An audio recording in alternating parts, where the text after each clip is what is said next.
Welcome back to the fourth episode of our month-long Women in STEM series in honor of Women's History Month. I'm Milent Cacho, an ant geneticist and science communicator. Along with this interview series, for the entire month of March, we are raising money for Girls Who Code. Together, we can help close the gender gap in technology fields. Please find the donation link in the show notes. Today, our guest is HyJules, a content creator, first generation American who holds her Bachelor of Science in Conservation Biology and a Master's of Science degree in tourism with a specialty in urban planning and environmental justice. She talks about her work with ornate box turtles, Nile crocodiles, and black bears, and her difficult master's work in ecological sentiment analysis. Jules, thank you so much for coming on. Could you give the party people a quick intro of who you are? Oh gosh, the scientific intro or just the general intro? Both. Okay, so I guess general and science mixed all together, because that's kind of what my streams kind of have been. So my name is Jules. My pronouns are she, her. I'm a queer Latina, and I have been streaming now for about 3.5 years on Twitch. I started off with more cozy, soft content, kind of like Animal Crossing. But my brain loves to think about many different things and not get stuck on one thing. And that's kind of when I started playing a lot of other fantasy RPG games. But then when I got into my master's program in 2022, I realized that I was not going to be able to do that and Twitch unless I made a change. And so I started integrating more co-working into a lot of my Twitch content. Which, if you don't know what co-working is, co-working slash coexisting is basically I host an online study space. Our little like cat cafe is what we call our community here. We have Pomodoros, which are set timers to work to and set break times to avoid burnout. And we do that for several hours, 3 out of the 5 days. Honestly, at one point, it was a lot more than that because I needed to get stuff done for my thesis. And my thesis, at least the most recent one, was a master's of science in parks, rec, and tourism. Social science didn't really have like the best categories. We kind of were lumped into a bunch of things because social science and science is kind of, when it comes to parks, rec, and tourism, it can be really hard to group together in colleges. So I kind of ended up under that umbrella, but it was on specifically more environmental justice and urban planning, which I can get into later. But my background is in wildlife biology. That's the thing that kind of kicked off my passion for the environmental sciences, and I'm very excited to talk about that. Aside from that, I guess that's the rundown so far. Nice. So what got you into sciences to begin with? So some of the past guests that we've had on had mentioned like taking apart stuff or just like a natural inclination of like animals in the wild. What got Jules excited in the sciences? It's kind of funny because I was talking to my husband about this the other day. He's an engineer. He always loved Legos and taking apart and building things. I did not like any of that stuff. To me, I found a lot of peace growing up, just being outside, honestly. I grew up in the city and then I grew up kind of right outside of the city. So I felt like typically the hustle and bustle was a little draining and overstimulating. And so I often found myself finding a little corner or going to a park and reading a lot. Also grew up outside of Washington, D.C., which obviously we have the Smithsonian. So we have the National Zoo that I could just walk into whenever I really wanted to because it's free entry. Just don't ever park near there. It's so expensive. And then, of course, we also have all the museums that are there also free. That also blew my mind because when I left DC, I didn't realize that you had to pay for museums because I had been so privileged growing up there my whole life. But I think a big thing for me was I just fell in love with animals. I've always loved animals. My dad and my mom would volunteer to take us to museums with like our little groups, that we would go to in school. And I don't really know how it happened. I think I just felt really connected to animals specifically. I loved nature in general. But I remember one of the first books I ever begged my dad for, which he still has, it's torn apart. It's like his prized possession in his room, is like an encyclopedia of mammals from the Natural History Museum in Washington, D.C. So I was definitely a big nerd. I remember I would just try and memorize facts. No one told me to. I just thought it was fun to tell people facts about animals. So That's awesome. Okay, so we got to ask, what's your favorite animal? Oh, see Or the five. You can easiest give me for five me. of them. Five. You don't have to Okay. rank them or anything. Make it Okay. easier. Okay. I would say a golden eagle is up there. I would say a cat. A dolphin. I'm trying to think of maybe a few others.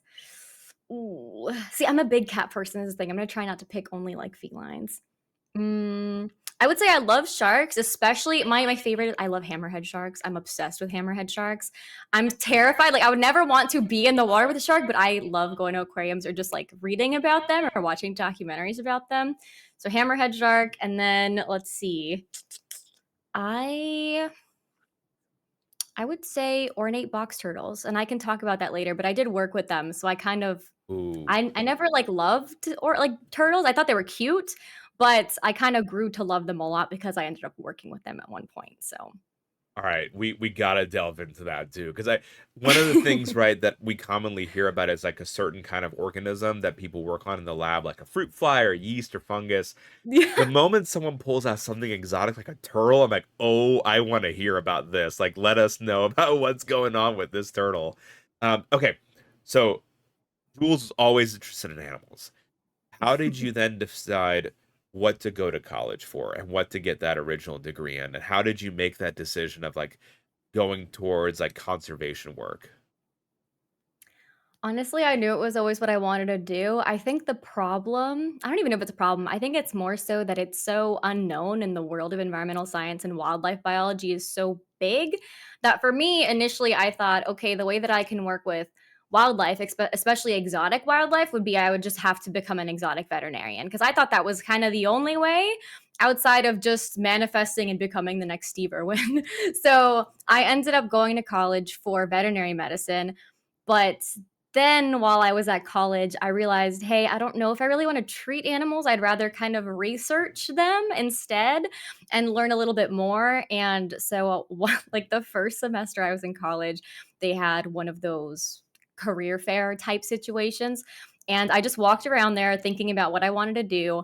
And US Fish and Wildlife and a few other people had a conversation with me that kind of changed the trajectory of everything that I'd been working towards. They were like, yeah, wildlife biology, here's all this research that you can do. They kind of opened my eyes that working with animals isn't just, you don't have to just be a veterinarian for it. You can do research, you can do all sorts of stuff with them, even like science communication with them. And from there, the very next day, they told me, well, in that conversation, they told me we had a wildlife conservation degree and a wildlife bio degree. So the next day, I transferred and I left animal science and veterinary medicine and just never looked back because I just found my people, honestly. So that's kind of it was kind of an impulsive decision looking back, but I think I knew that it just felt right and that's what I needed. It kind of feels like your life had built up to that point where it was like almost Yeah. a perfect fit, right? Like how you're describing the love of animals. I love the story about your dad with the book as well. It's like it was meant to be, right? Yeah. Um, what does that degree entail in terms of like, can you break down like what does it mean to have this kind of degree? Like what are you actually learning to do? And what did you have to do to get that degree? Did you have to do lab work for that? Is that where the box turtles were coming in? So what did that mean overall in terms of a journey? Not to gas up Virginia Tech. That's where I did my undergrad, so go Hokies. I will say that their wildlife program is probably one of the best. I'm not biased, but it was very well rounded and interdisciplinary. And so we did things from habitat management, like, and it was really cool because when we were there, more than half my classes were outside. And so we were always doing something very hands on. Of course, we had our traditional kind of like basic classes, lab work, chem, like all those things that you kind of need in most science degrees, at least the biological chem sciences, that kind of propel you and advance you forward. But we would also, I had a dendrology class, identifying plants, we did mammalogy, ornithology, ichthyology. We did all sorts of different things like that. We did human wildlife conflict as well, because when you work with animals, especially wild animals that are constantly getting into people's things, which is going to happen. You have to learn how to deal with it and talk about it.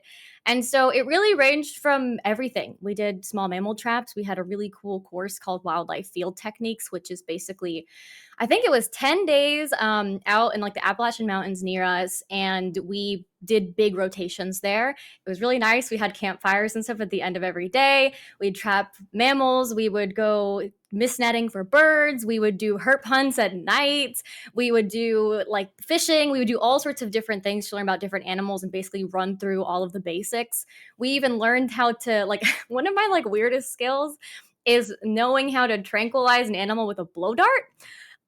So you would learn basically anything you needed with any type of work you wanted to go into in that major. It's really cool. And I think that it's just something that you need to kind of have when you're a wildlife biologist in a way. Like sometimes you're in a lab, you need those skills, but sometimes you're also out in the middle of nowhere and you need to know kind of how to survive as well. So we did learn, plants you could eat or things that you could do. Not that I remember many of them now. I was never really the best at my plants, but I did learn about a chicken fungus that was really good and tasted really yummy, and a few tea berries here and there. But yeah, so I think it's really a well-rounded type of major that you go into. And I probably forgot the rest of that question, but I have 30 other questions now on all this. So before we go on the science side, how do you learn about using a blow dart? Like, do you do like in a little bit in the classroom and then you're doing in the wild? Like, what was the process for that? So the good thing is with the blow darts and everything, so they had things that we would work on actual animals with and others that they were like, you're probably too inexperienced to do this immediately. So for example, mist netting, like small mammal traps, stuff like that, we would do that with actual animals.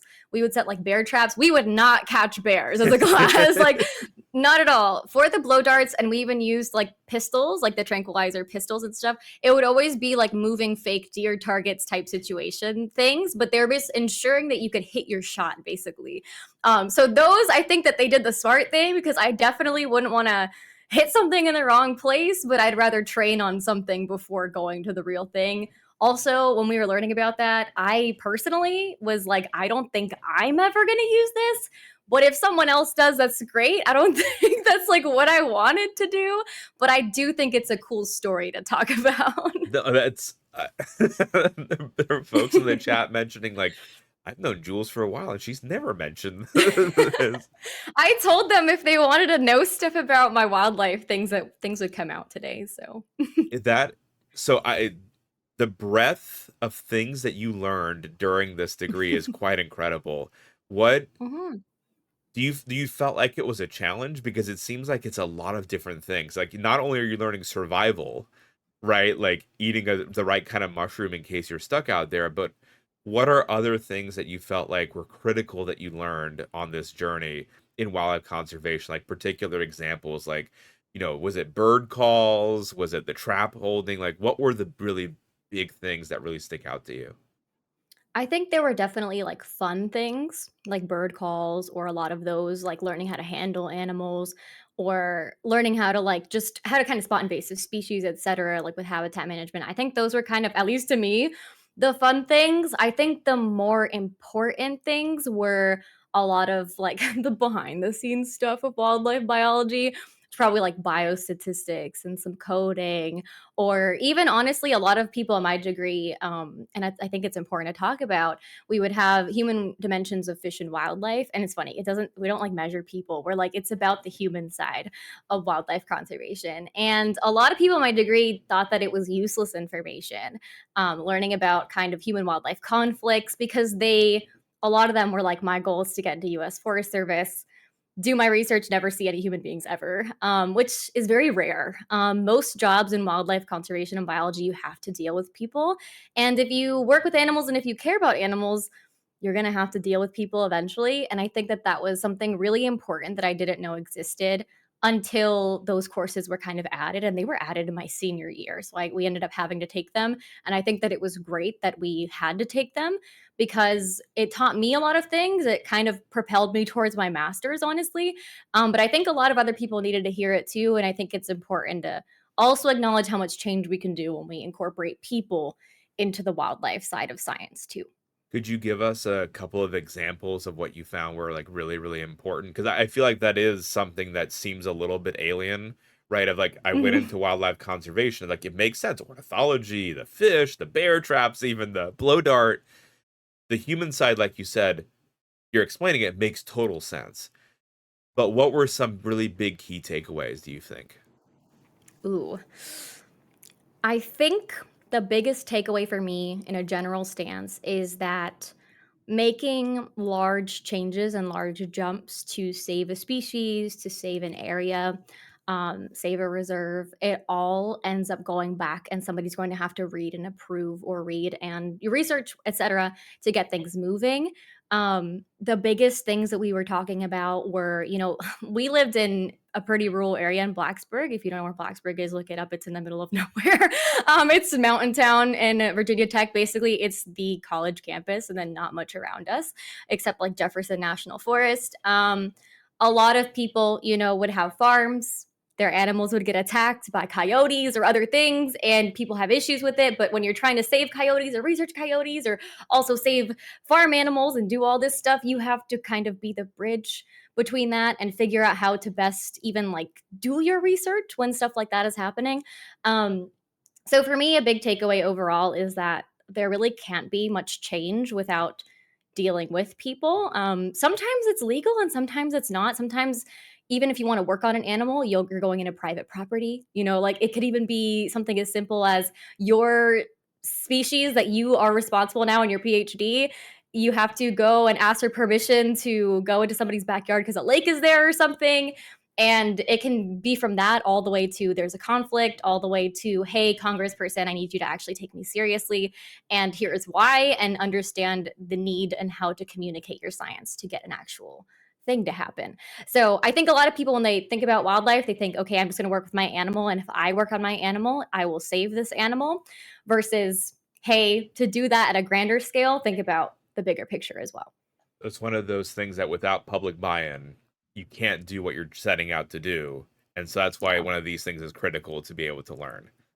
Mhm. That is a really cool take. And it also, like, I like how you said too, it makes you a good science communicator. Like, you have to, right? If you don't get that buy-in and you can't explain the concepts appropriately, no one's going to play ball and want to be part of it, right? Yeah, exactly. You also mentioned that there's other back end stuff that you had to do. So before we get into the field work that you were doing, like biostatistics and coding. Could you talk a little bit about what that was like? And that seems, again, maybe intuitively a little bit on the other side of things. Like, you're not getting your hands dirty with the bear traps, you're coding. Uh, Talk a Yeah. little bit about that. Yeah, so probably the thing that made me realize that I need math a lot more than I thought in wildlife biology was population dynamics and mapping. So, especially if you're looking at one species, one population, you can't just like go in and be like, hey, 1, 2, 3, 4, 5, they're all here. Let's go send 4 more people to follow them and see how they're doing, etc., to observe. You have to basically use a lot of technology to actually do that. And so a lot of it is learning like Python and R. I mostly use R. I'm not really great at it.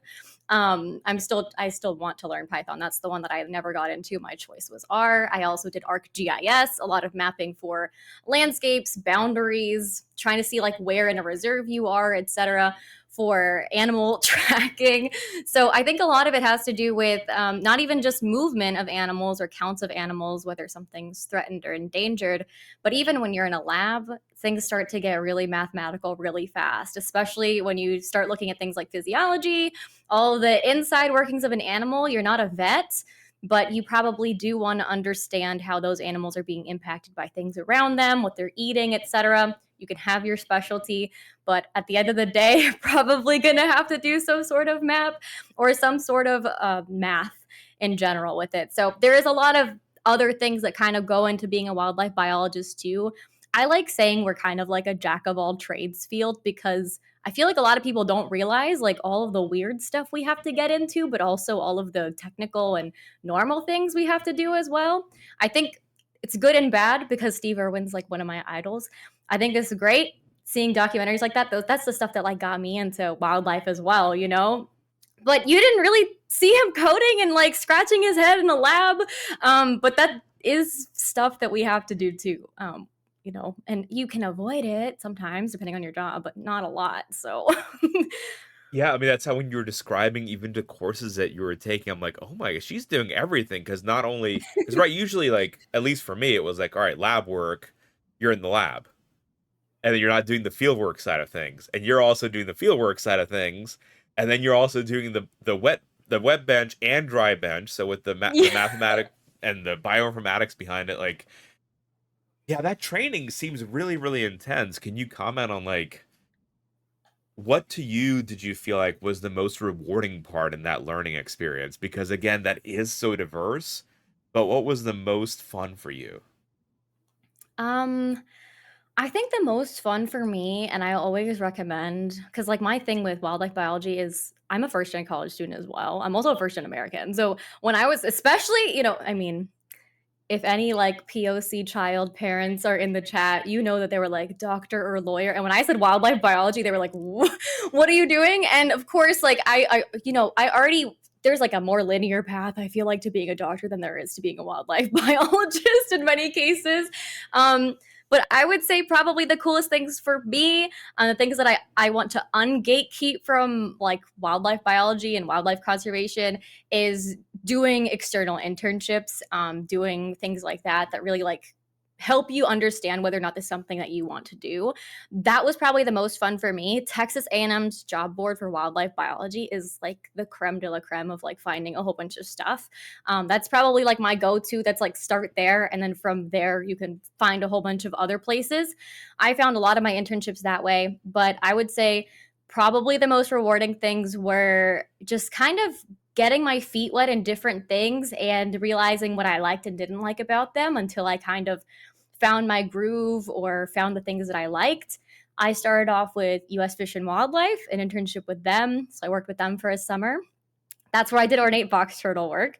I was basically responsible for trying to keep track of them because we were trying to do population dynamics of them and their species. And they basically have these little backpacks that you can track with radio telemetry. So I would have this giant antenna looking thing, and I would go trying to track their numbers and to see if they're still alive, how they're doing.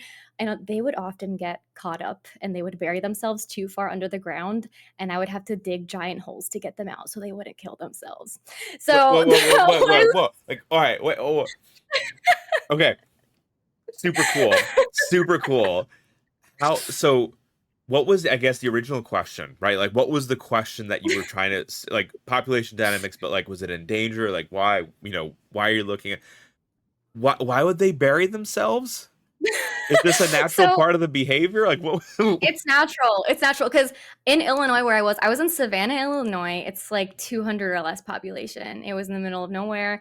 And it's probably like the scariest, but one of the coolest experiences ever. I had to wear steel toed boots. I was just sweating constantly in the internship. But I think it was my first time basically being like, hey, this is what a wildlife biologist feels like.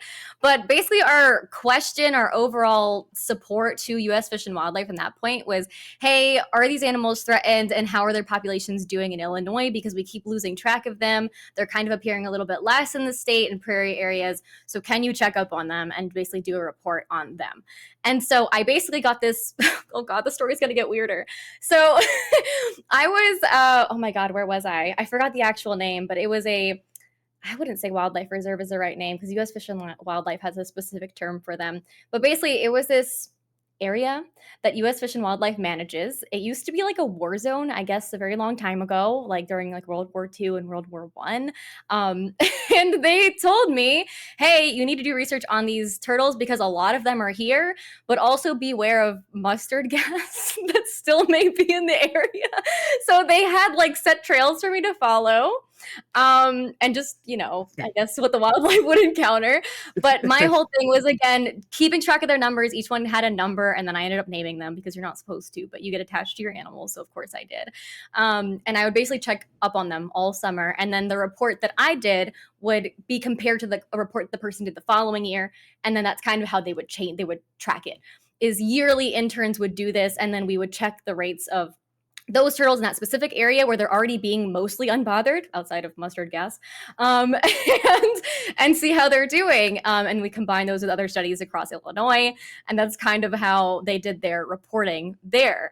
But it was a cool experience, but it was also really, really silly because, again, everywhere I went, I feel like we kind of encountered random stuff, but it kind of made the job more fun. And again, like, I can't wait till maybe I have future kids to tell them like, hey, yeah, I did all this really cool stuff. Let me tell you about it. It is really Jules, you just told us that your steel toad searching for turtles in mustard gas laden fields. Like that is like if you're already not labeled as a badass, like I hope that people know, right? That is really, really cool.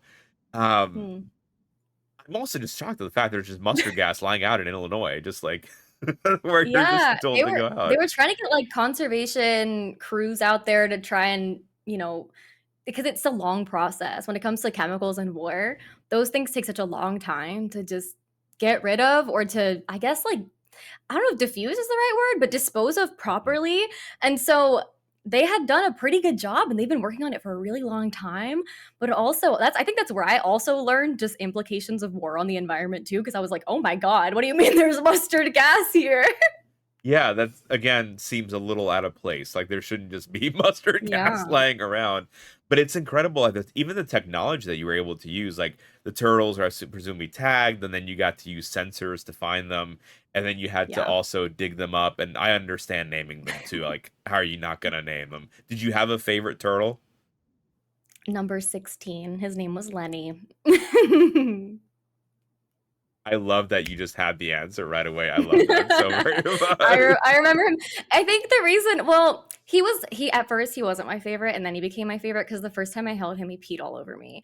Um, but afterwards, we grew a very nice bond, and I liked fun. He usually was always in the same place. He made my life very easy the rest of the time I was there, versus others did not make my life easy. Yeah, why did they dig too deep? Like if they're threatening their lives of digging, like, do you know why they were digging so deep? They usually dig to escape predators at night, from what I remember. The problem is that sometimes if the dirt moves, because the soil was kind of loose there, and that was Mm. one of the issues, is that sometimes they'd almost get buried, and you don't want to like bury alive, and they would keep trying to like dig up, but then they would get stuck because they're kind of tubby. Uh, And so it was kind of one of those things where it didn't happen very frequently, but it's unfortunately just something that happens to turtles that tend to dig or animals that dig underground. Is sometimes if something shifts above you, you can't really control it. mm. And so we were trying to do our best to be like, hey, let's not lose any of our test subjects slash wonderful animals that we're taking care of. So So not a side effect of the mustard gas, as no. far as you're aware. Okay, very. That is such a Thank cool God. internship, though. That's like and so were you responsible for your collection of the data? Did you also have to analyze the data as well? So were you learning again both sides of data collection? Yeah, a bit. I would say that I learned a little bit about data collection there. More so, I feel like entry and organization, especially of like large data sheets, because basically I would take what everybody else did, add mine, compare it, reorganize it, instead of kind of have my own and then do like a whole report because it was such a long study.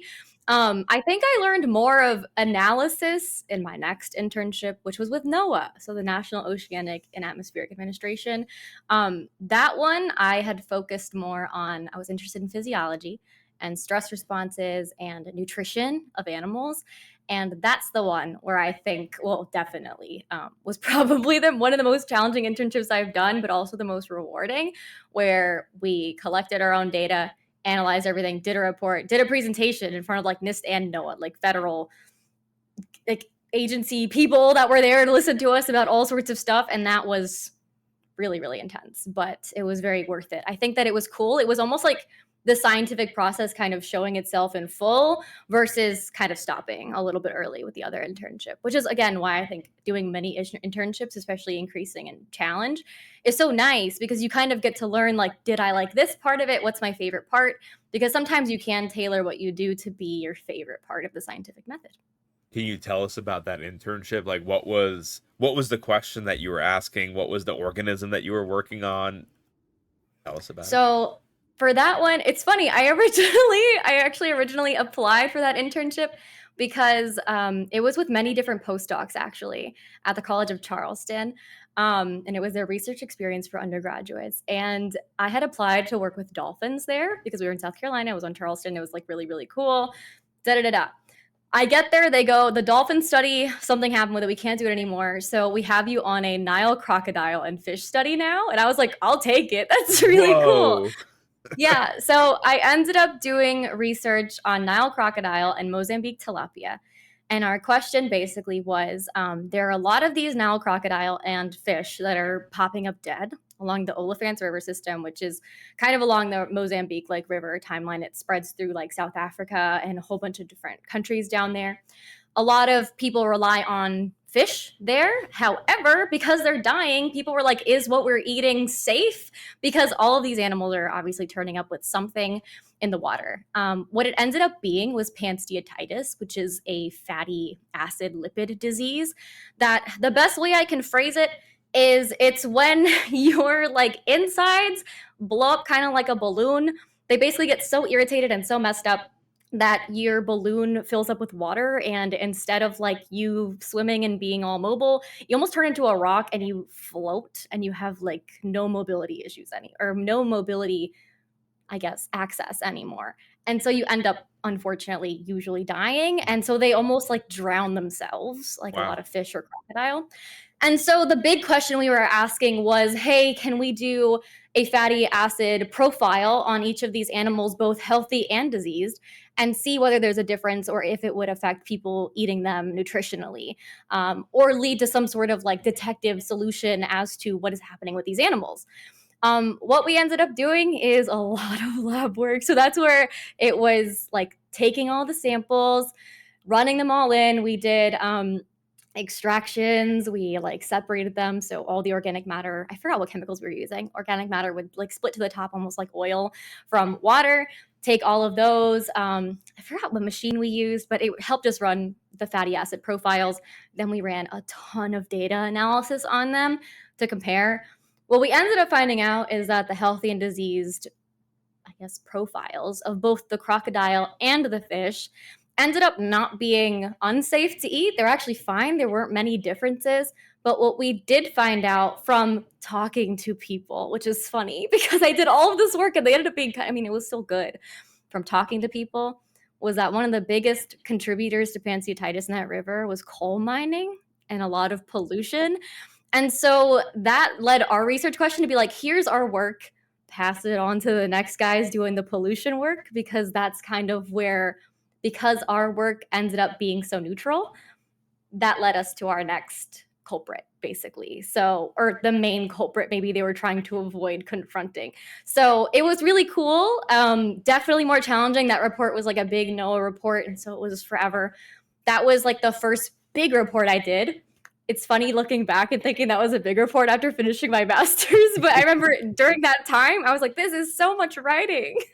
Did you get to work with directly with the fish and the Nile crocodiles, or was it just that you got the samples and you did like the experimental setup analysis portion, or then not directly working with the animals for that one?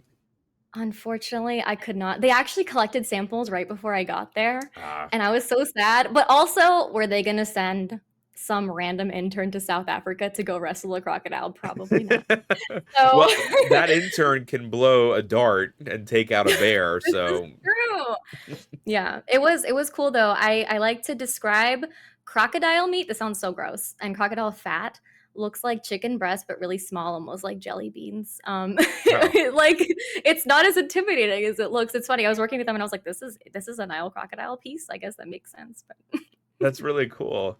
And it also seems like, again, really good for training purposes. Like, you got yeah, such a different style of training with the box turtles versus going to this one with the crocodiles and the fish. Did you have I had any? air conditioning too. That's to be endorsed too. Was there any other internships that you had, and what were like the research questions of those? Yeah. So after that, I would say the next big internship I did, maybe the last, if I remember correctly. Well, so I had like some stuff during college that I would help out with. I helped with animal behavior because we have a black bear center in Blacksburg. It's fitting. We'd have black bears come on campus all the time. And so usually we would have them in a facility. We would study them for a little bit and then we would release them. They're kind of our rotating, like, hey, you were on our campus, so we're going to like kind of shift you out. So I did a lot of animal behavior on black bears. That was fun. It's very boring. For anyone that's like very interested in animal behavior, make sure you want to do it because you're really just sitting there watching them for a really long time. But they were cute. My favorite video I got was of a bear actually scratching his back on a tree, and I was like, this is what I live for. Outside of that, we did more population dynamic and tracking work using camera traps. So one of the professors I worked with there has a whole bunch of camera traps in Belize, and so we were trying to track animal counts with camera traps, which basically, if you don't know what they are, they look like almost camo cams. They're like, I don't know, they almost look like the original GoPro, but really, really fat. You tie them to trees, you leave them running there. You come in every few days or few weeks, whatever your time frame is, to change out the battery or to get your like film, and then you change it back. And then you have some intern like me watch it for several hours and track whatever you see. I would see jaguars, wild turkey, a whole bunch of like really cool Cool. animals there. So you kind of like learn the wildlife of Belize. Sometimes you kind of learn the same animal. Jaguars really do have unique spots, which is kind of cool. I guess they're rings instead of spots. Those were like probably the beginner things I was put into. Always like never be afraid to ask for work, because I promise you they always have work for you to do. But always try and get the paid ones afterwards. But when you start out, you're probably not going to get paid anything. But the last thing I did, so after the whole Mozambique tilapia, now crocodile internship, of course, it came back to people. I think I saw someone in chat say that too. And that's when I had taken that human dimensions class in my senior year. I think it was senior year, maybe it was junior year, because I guess I was doing this as an independent study, actually. It wasn't an internship.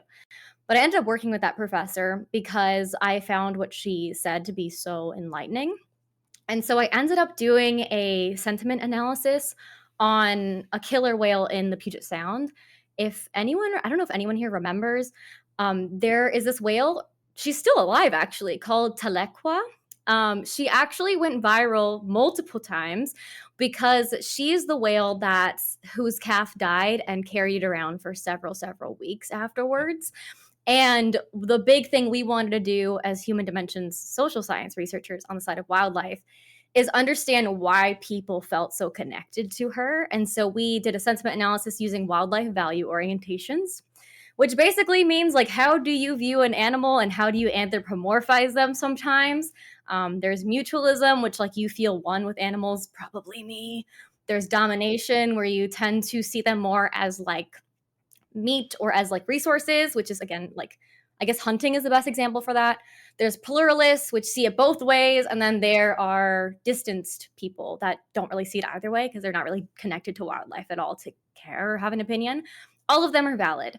And so we basically did a study on that, plus feelings of anthropomorphism, which is when you place feelings, emotions, or human characteristics on an animal or some inanimate object because you just wanted to have it.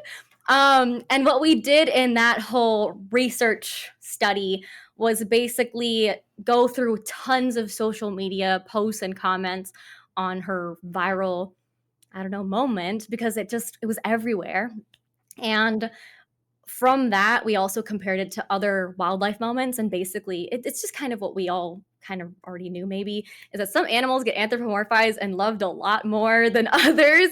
And it tends to be, I forget what they're called, trophy animals, I believe. So, like pandas, killer whales, the really cute ones get a lot of attention and tend to be looked at more affectionately than maybe like ants or bugs. Or like So that it was the ugly fish, right, that collapsed out as well. Yeah, and because of that, sometimes people are also more likely to make more change for those trophy animals than you do the smaller ones that we also have to fight a lot for. So we were doing a lot of that, and that more so was kind of like a fun independent project. And I really enjoyed it because we got to learn a lot about people, read a lot of really funny comments and replies and posts and stuff. But also, I think that's kind of where I realized, ooh, I really, really like understanding how people think about animals. And I think part of it's because I love talking to people about animals. But yeah, like working with animals was really fun in the other internships. But I tend, during those experiences, I kind of was alone the whole time. And so I kind of was yearning for that social connection again, I think. We had some questions in the chat about how you did the analysis for this type of data for the sentiment analysis. Like, did you use machine learning, deep learning, especially then when you're comparing to other like sentiments as well of other animals, like how to do that comparison across? How robust do you feel the data is when taking from social media? How does one do that kind of interpretation? It's tough. So for looking at it, just the killer whale stuff, we did a lot of qualitative data. So some of it kind of being more subjective than others, but I think that's part of what people kind of have to realize. So we did a lot of like interdata reliability and analysis. So a lot of it is when you do qualitative or quant data or any sort of mixed data, you end up having to make sure that you cross-check things so that they're statistically significant still. Because obviously, even though it's subjective, you don't want someone being like, this person hates animals and this person loves animals, be kind of filling in the same box. So a lot of interreliability studies that we did were between me and other people who were looking at the same data sheet on social media.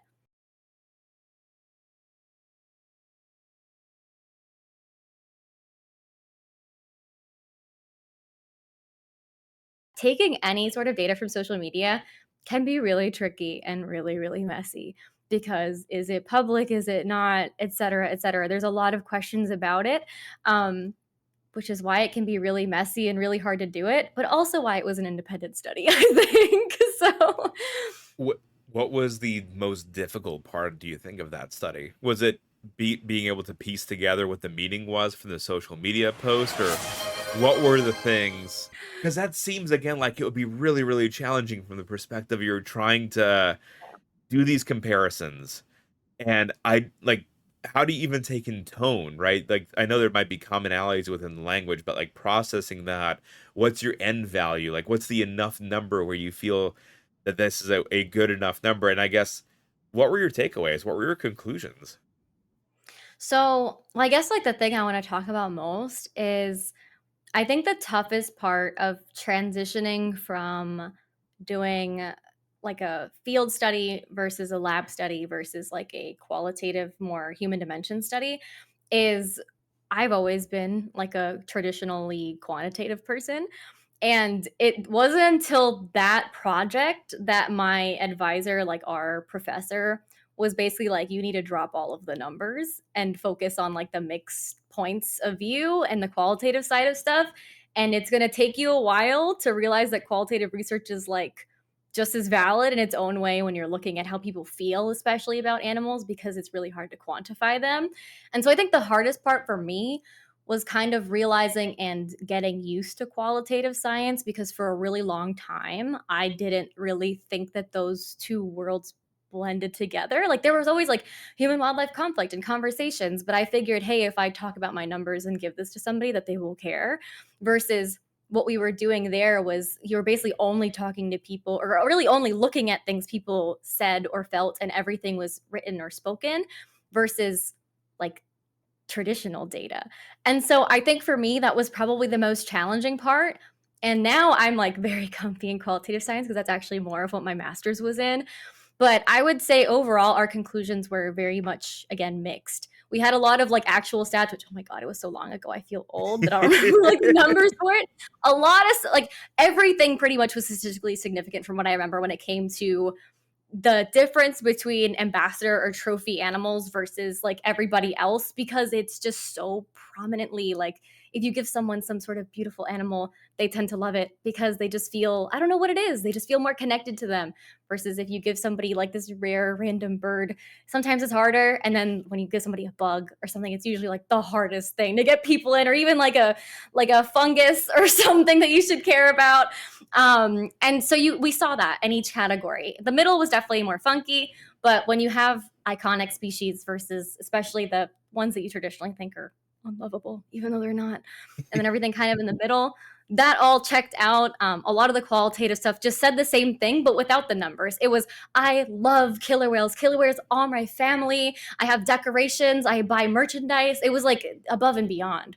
The middle was like, I really like them. I think they're good for the environment. You know, they keep things balanced versus like, oh, these things deserve to all die.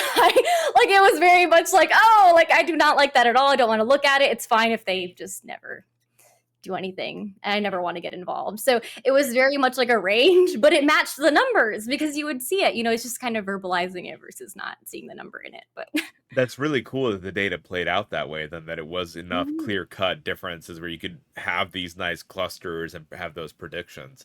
I see that there is a clear then trajectory as how this took you to your master's degree. yeah. Would you mind taking us down that route of like, all right, so after all this background experience that you've had, turtles, crocodiles, fish, a whale in social media with the human relations, catching bears. How did that transition you to your master's degree? And what exactly, if you could define what that master's degree is for those who might not be familiar with it? Yes, I will, don't worry. That is, it's funny because my husband asked me before I, like, got on with you, he was like, "Did you review your thesis to, like, just be, like, ready?" And I was like, "This thing is, like, in my blood at this point, like, I don't need any review of this." So my journey after I graduated with my bachelor's of science, I graduated 2020, so it was kind of a rough year to graduate. After that, I had been wanting to go to get a master's for that's just been my dream forever. Um, I applied to one, I got it, and then I lost all my funding because of COVID. So it left me with like a year and a half of reapplying and trying it all again. And during that time, I started streaming, but I also started attending a lot of online conferences to just make sure that what I wanted to do was what I wanted to do. And originally, my master's, I was more looking at human wildlife conflict, kind of the bridge between what I had done before, like maybe some research, but also science communication. But the more I was going to conferences, the more I kind of kept falling in love over and over when people would talk about, I don't know, like people and wildlife versus like, here's what I did and here's me communicating it. There's just so many different bridges. So I realized that those were all of the presentations I was attending, and that I also highly recommend if you can get your university or something, they pay you to, like, attend even an online conference, partial conference, etcetera. Do it because it's also how I realized what I wanted to do. So I reapplied to masters for my master's. This time I was going in on a project with well, actually my first project fell through, but we ended up working it out. I have had a really weird graduate experience, but we don't have to go into that. Um, what I ended up doing for my master's is I focused it on environmental justice and urban planning, and I was with the U.S. Forest Service for that.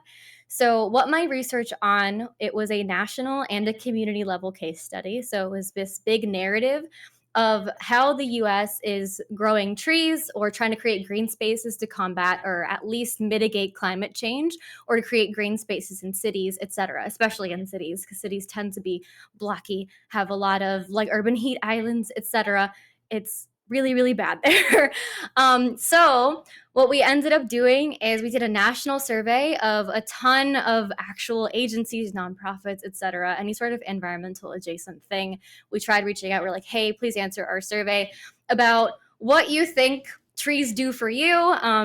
What your goals are, who you're working with, like what it's all looked like for you, et cetera, et cetera. After that, we did a community level study, basically asking the same questions, but to people who are impacted by what those agencies are doing. My research focused on Louisville, Kentucky. And now I know how to say it properly. When I first started, I was like, Louisville. And I went to Kentucky. They were like, it's Louisville. Don't you dare say Louisville. um, and it was really cool. I got to be in Louisville for a little bit. And I got to interview a lot of the people who ended up taking my survey. We did follow up interviews with them. And a lot of what the story ended up being was national organizations being like, hey, I think we're doing a great job. Here's everything we're doing. We're planting trees, creating green spaces in these neighborhoods, especially these, black and brown neighborhoods that don't really have trees. A lot of it having to do with gentrification, redlining in the past, that still prevails today and is still very much something that we are dealing with in the United States and elsewhere. And so they're like, okay, we're trying to help out our like most vulnerable communities. We're doing a great job. High five. I would go to these communities and they would be like, hey, it's great to have trees. We like trees, but they're pushing us out of our neighborhoods.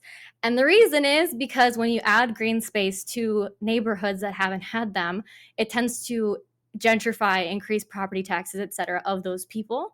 And so their relationship with nature ends up becoming really fuzzy and muddy because they want green spaces and they care about nature. They care about the wildlife there. They even love trees, but they go, the trees aren't really helping us unless there are other things put in place to protect us or something else.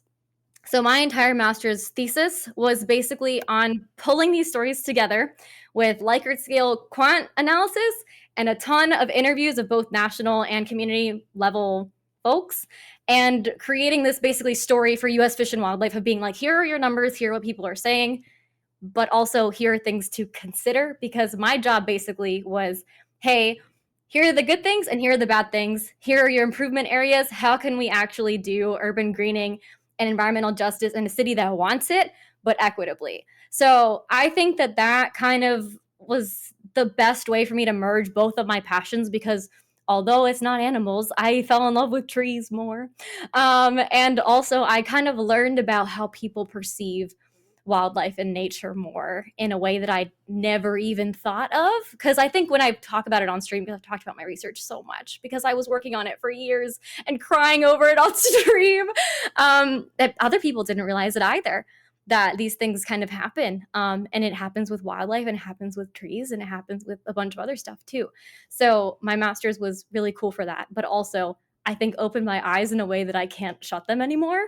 So now I don't really know what to do, but I'm done with my master's. So So how difficult was it to do those interviews? Because it's like you said, there's a very drastic difference from what the agency thought that they were doing well, which they thought everything, and then it's, I mean, almost like earth shattering in terms of the difference, right? Of like, this isn't great. We're being forced out of our homes. I would imagine that's not an easy interview to conduct, and being able to get that kind of information.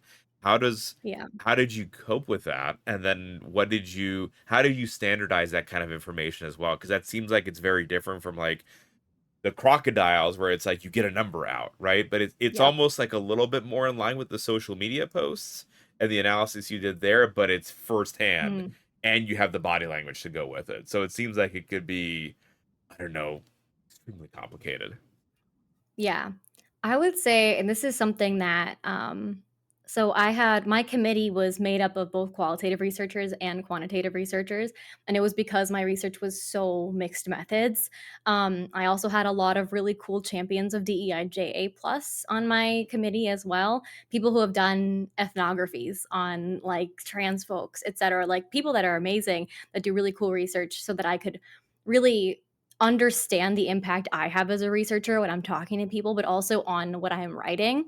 So the big thing we were doing was, reflection statements consistently, even just like myself without even interviewing people, is where am I coming from? How does me talking to somebody impact them? A lot of people don't often think about that in research. That research can be very subjective given who writes it, but especially when you're interviewing or working with different communities, how me as a Latin, bisexual woman impacts your answers when you're talking to me, in when it comes to really vulnerable or careful conversations.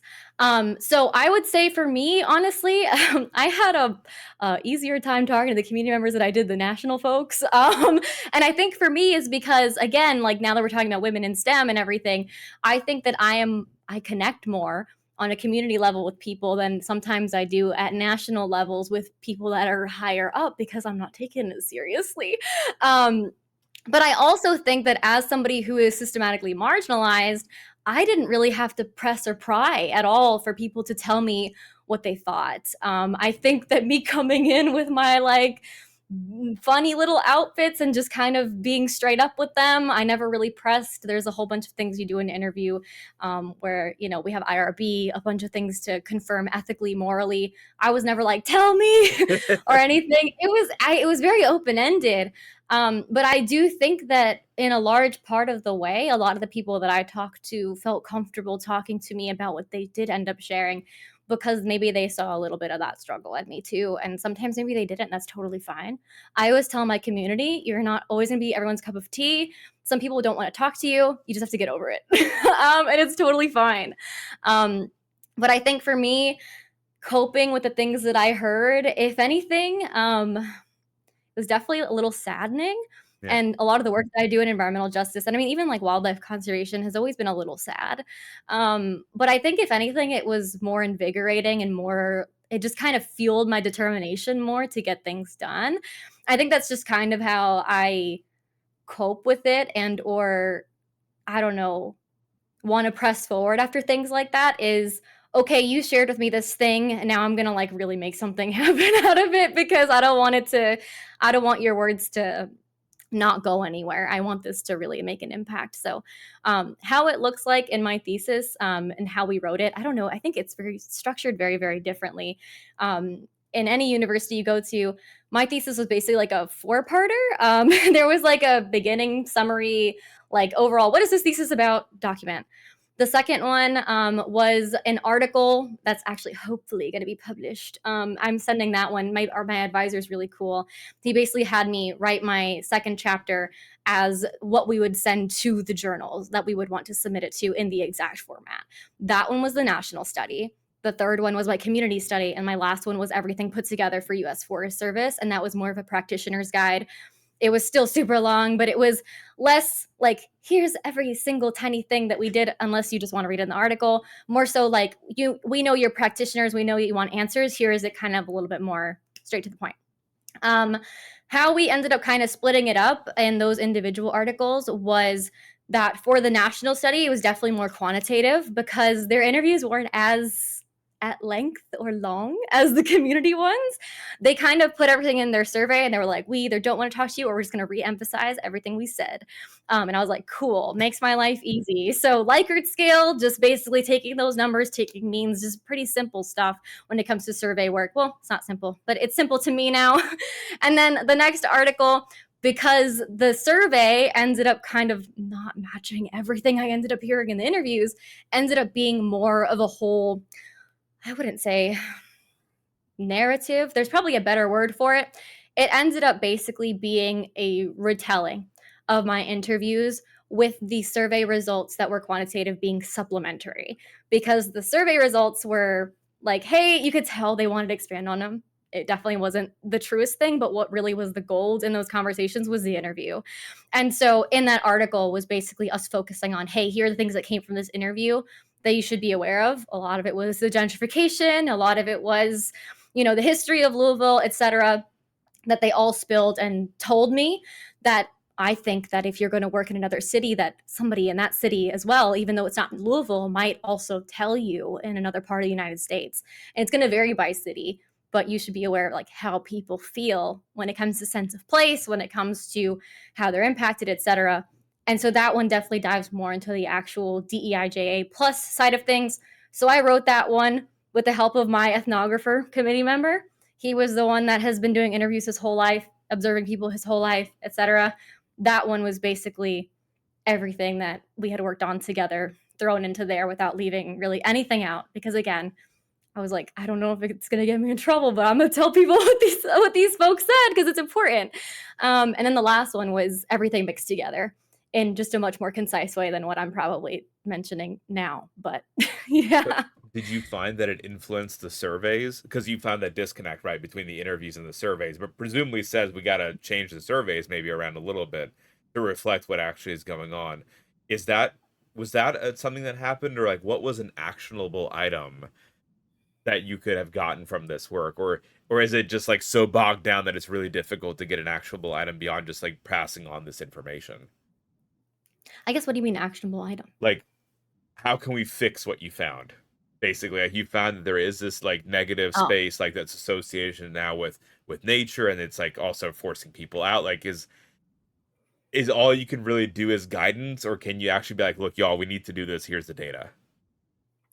honestly, so it's kind of a blend. It's like looking at your data, looking at your interviews, and what we ended up doing is providing recommendations based off of, like, for example, like theories or other research reports that we've gotten information from. So, for example, a lot of people that ended up planting trees didn't actually really talk to the people in the communities. Recommendation number one, talk to your communities. So it was kind of more of like that. What we saw the disconnects being ended up being the recommendations for US wildlife, with like, hey, here are other reports that have said the same thing. Here are things that have shown success. Here are things that have shown trust building, because a lot of the times there was not a lot of trust when it came to people that were planting trees and the communities that were being involved as well. Lots of different things like that. So although there were a lot of numbers, it was a lot of like, hey, here are action items given based off of the survey and the interviews, but it ended up basically being like, here's how you do things equitably. Less so on the numbers of trees, etc. The biggest thing with numbers of trees was basically like planting an F ton of trees doesn't actually fix your problem. But more so being like, hey, here are some broader skills, things to consider, and then here are resources outside of that for your individual situations, which like maybe I can't go into, but because every org plants trees differently, like there were like the national orgs doing it, there are like the federal org states, there's like nonprofits doing it, they all do it differently, and so your recommendations have to be a little broad but also specific enough where they can follow them. And then after that is when you probably talk to someone like me or some sort of consultant where you're like, hey, DEI, JA plus person, urban planning person, justice person. Does this look right numerically, qualitatively, etc.? And that's why those jobs are important. Because if you don't have someone in those positions, or if you don't have someone who can provide you with that input on what you're doing, you can lose trust, you can hurt people on accident, you can hurt animals on accident, you can do a whole bunch of different things that cross boundaries, cross lines that you can't always recover from. And the most important thing to me with SciAnts is just transparency and connection with the people that you want to care about your things, especially because you don't want to hurt them. You want people to care about things as much as you do. And the biggest thing that we learned was as much as you love trees, and if you're working for a tree org planting stuff, it doesn't mean that other people are going to appreciate the trees the same way because you're not looking at it the same way as them. So that was my big takeaway. Those are kind of our end action items. And that's like only one step of I'm assuming US Forest Service is going to do of all this other stuff. So a potentially naive question, but how does then one go about either building trust or rebuilding trust with these communities? Because presumably they still want to plant trees, Yeah. but what is then, or maybe we don't know the answer to this, which is also fine. What is then the way that you can actually rebuild that trust while still having the benefit of the trees, but not forcing people out of the neighborhood? There's a lot of things. I think sometimes, as researchers, because I've seen it happen, and in a way, like I kind of did it, and I am fine acknowledging that. Is I feel like a lot of times we parachute science, we go in, we do our stuff, and then we leave. That's not very trustworthy. You really want someone who's there on the ground for a long time, who like genuinely shows compassion and care for your community to be there doing the work that they're doing. One way to remedy that is probably partnering with people in that area and building a connection, a network of people there to do it instead of just it being the state or it being like this one organization controlling all parts. One thing that Louisville was working on was working with their university, working with nonprofits, working with churches, working with people who would be able to finally get other community members in on the conversations, because sometimes it really just does become institutional and it's very gatekeepy. It's really hard to keep people in those conversations or engaged. A lot of it also is having multiple languages, having childcare, having these like public forums and meetings, et cetera, that people can actually attend and get to, providing food, maybe spending a little bit more money and time before doing the actual planting, before doing the actual work to get to know your community. Those events are really important. They're often skipped upon a lot by a lot of people because they just figure that, hey, well, it's really hard. It's tough because like at an organizational level, you probably have a timeline to the funding you have to spend immediately. And so it's really hard. And I totally get their side too. I'm not trying to villainize them. But at the same time, it is also wild that absolutely no community building is really incorporated in those grants either, which is again something to consider. So I see where they're coming from, but also like, oh my God, we need to do better at the initial steps of like what we're trying to do instead of like focusing on all of the post we've done this already data, which I think we often focus on is, hey, we did this thing, how did we do? And then everybody's like, we hate you, and it's like, wait, why? So I think a lot of it has to do with just having more people in those positions and kind of thinking about that more. Sometimes it stinks because it ends up being like time out of your own day, maybe like volunteer time you have to do to build trust. But trust really is important. Outside of that is understanding the legality of what you're doing too, and like how it will impact people. A lot of people are talking about rent control, et cetera, when it comes to adding green space to areas. There's a lot of stuff even above my pay grade that people were talking about, and recommendations that we were looking at, that revolve around like economics and property and like keeping it and all sorts of stuff is like private versus public versus like how does this apartment complex work when you have all these people inside of it that have their own opinions. So it's just all these external things to consider. But I think the biggest thing for trust is really just as a scientist, if you can, making the time for it. But again, I know it's not always possible. It just kind of stinks that it is that way. I really like it kind of dovetails back to your story in undergrad as well, like learning the importance of interacting with people, having community buy-in before you can do anything on the conservation biology side of things too. It kind of all ties together, you Yeah. being a science communicator. And I just have to say, I know we're going running a little over, but this conversation has been so much fun. Like you are so good at explaining what you were working on and like what you were doing. So it something worked, Jules. Like this is absolutely incredible, and it's like I think you're very much like conveying the value of all of these different types of research avenues, and it's really cool to hear about. What is next for HyJules? Ooh, so not to get into the too nitty-gritty, but I graduated in November. My advisor basically held my hand and was like, "You need to take a few months off because this has been a lot on you." And I was like, "You're absolutely right." I've taken a few months off, focused on content. For now, I'm doing full-time content. We will see about returning back to wildlife biology, conservation biology, social science in general. Right now, though, the things we talked about are important. Jobs that I think I'd be great for are no longer being funded. So, or are kind of slipping away from me. So that's kind of my dilemma at the moment. And so right now, a lot of it is keeping track of those jobs, keeping track of like kind of what I can do. I still want to be within the community. I think a lot of it will have to be volunteer, nonprofit work on my end in the meantime. But to keep some bundles of joy and to just continue sparking creativity and just, I don't know, passion in my life, I think right now full time content creation is helping with that a lot. But I'm hoping that the pathway ahead becomes a little bit more clear, but it definitely is very much like a community. Let's get through this moment together for a while. It's definitely a lot of uncertainty in a lot of Yeah. different avenues of science right now. Yeah. Well, hopefully they'll you just put you in front of the funding agencies and tell them like, look, y'all, here's what we got to do. Um, so with respect to Twitch, and just as we start rounding out, what do you think was the influence of having a Twitch community during this process of writing your masters? Because I know like during the co-working streams, that was a lot of what was going on. Can you just Yeah. tell us like how was that? How did that feel? It felt so much less lonely. I think grad school was hard in general. We dealt with a lot during my grad school. My first project I came in on, my like, oh god, see now I'm gonna get you in on the drama, but it's okay. If you don't have time, I won't. But also I have time. But the first project I came in on, the organization I was working with was not liking the findings I was getting out. We were just like doing very basic preliminary stuff with them. They were not happy about how not justice oriented they were, even though they said they were justice oriented. And they basically were like, you either need to falsify your data or we're like not doing this anymore. And of course, I was like, well, then I'm out of here because this is wild.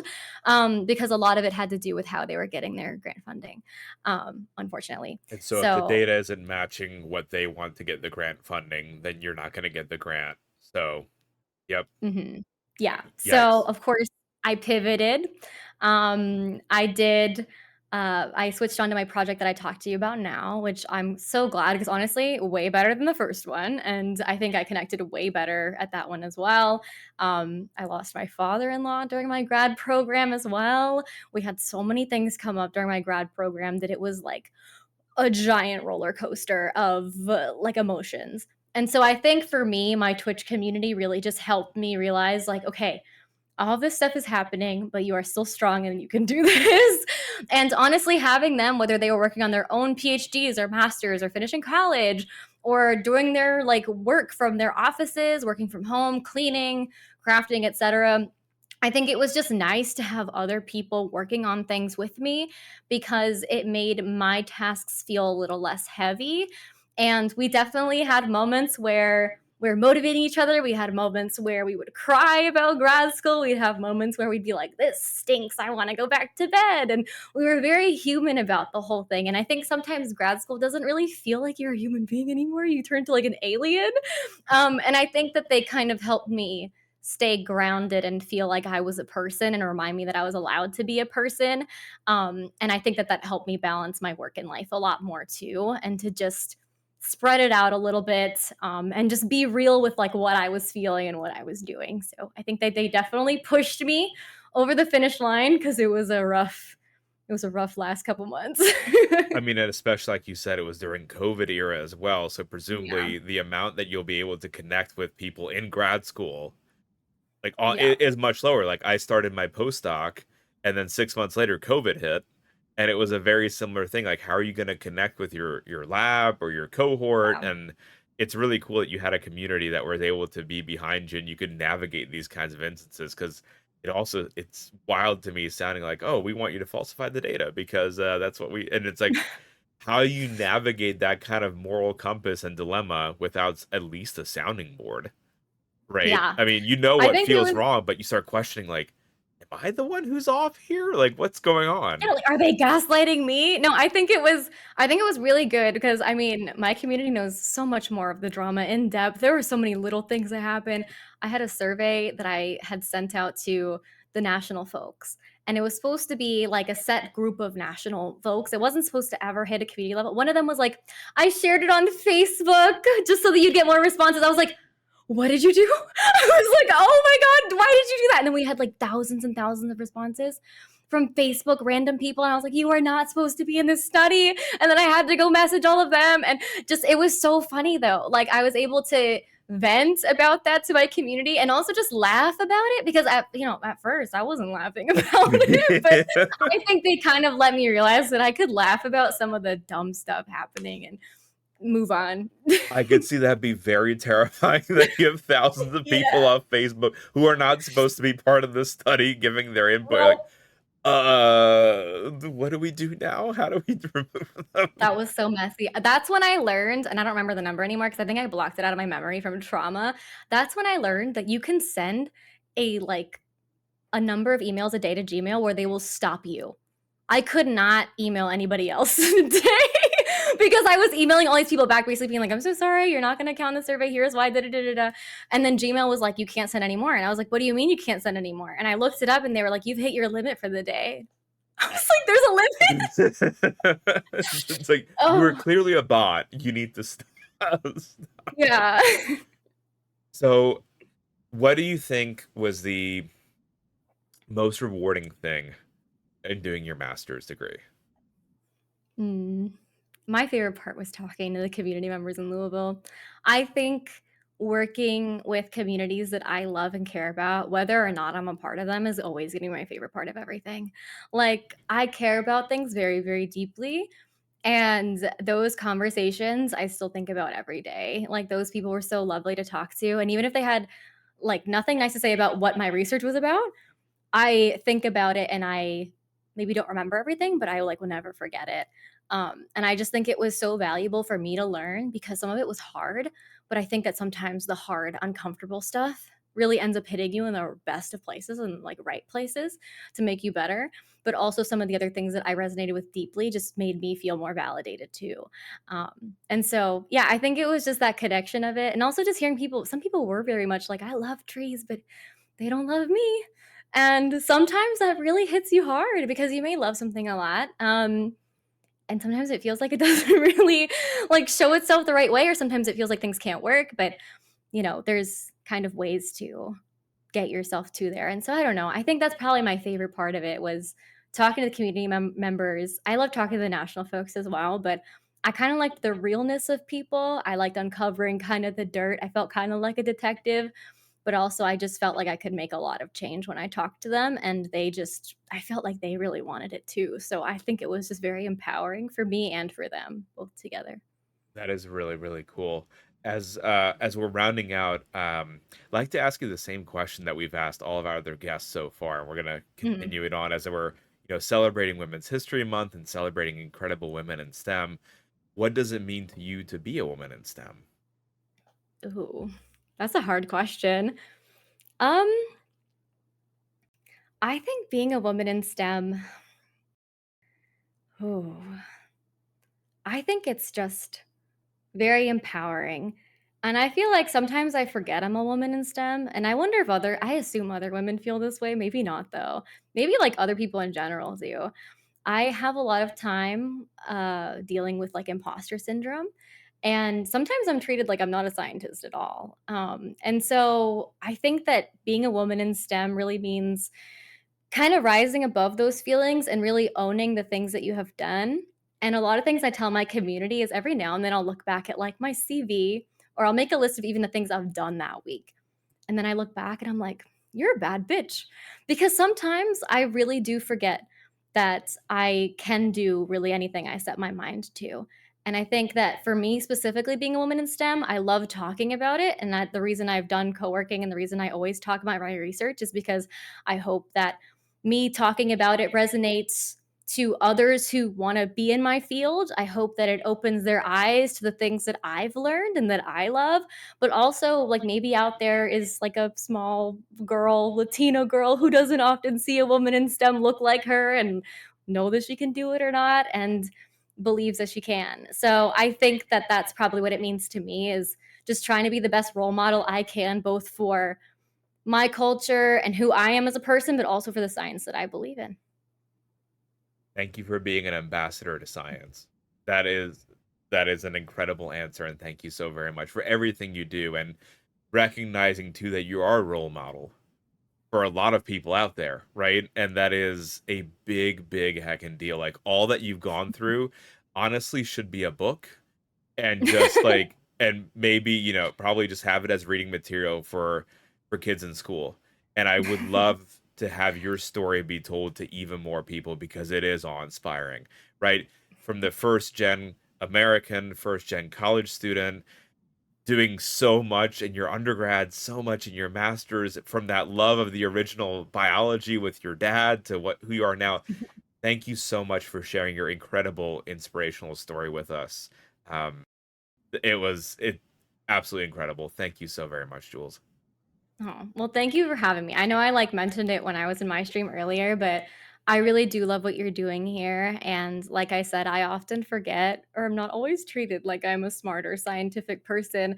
And so I feel like being on here has really validated a lot of those feelings. And if you ever want to talk just in general, not even like on stream, please do. I'm a big nerd. I'm a big dork. I would love to talk science all the time. I don't even get to talk about it as much as I like to, honestly, but it is yeah, it is everything that I love and everything that I enjoy doing, so Well, ma'am, there is not an imposter thing about you, but I understand the feeling, especially like you were saying, if one thing that we always highlight too is there is this disparity between who is seen and who's visible as a scientist, and you are on the front lines making that difference. And so you are not an imposter, you are an advocate for science, and thank you for everything you do. That was HyJules. All of her socials are linked in the show notes. Thanks for joining us. Until next time.